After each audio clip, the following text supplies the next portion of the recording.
Tuwing ika-9 ng Enero, ang mga lansangan ng Maynila ay nagiging dagat ng tao.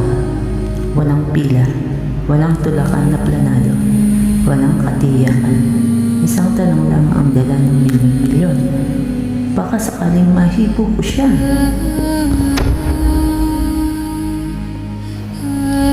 Ang Nazareno ng Quiapo, isang imahe ng Jesus na pasa ng krus. May sugat, may bigat, at kulay itim na katawan. Para sa ilan, kahoy lamang.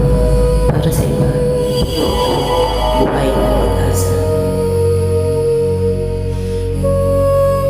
Sabi ng kasaysayan, mula pa noong ika-17 siglo, dinala ang imaheng ito mula sa Mexico patungong Pilipinas. Ngunit ang mas misteryoso ay hindi kung saan ito nagmula, kundi kung bakit hindi nawawala ang paniniwala rito. May mga kwento ng gumaling kahit sinabing wala ng lunas. May mga nawala ng direksyon na biglang nakatagpo ng lakas.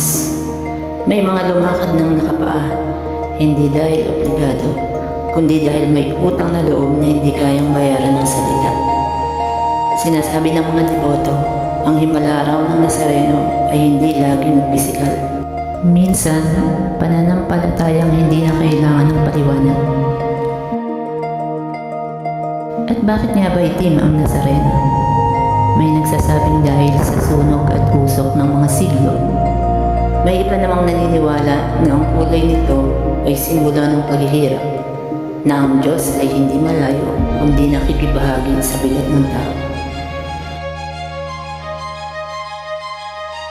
Sa bawat hila ng lubid, sa bawat pagyakap sa imahe, sa bawat dasal na walang kasiguruhan, may iisang paniwala na may nakikinig. Hindi dahil dapat ang humihiling, kundi dahil may Diyos na marunong umanawa ng pagod. Milagro ba ang Nazareno? O paalala na sa gitna ng hirap, ang pananampalataya ay nagiging lakas kapag wala ng ibang masasandalan?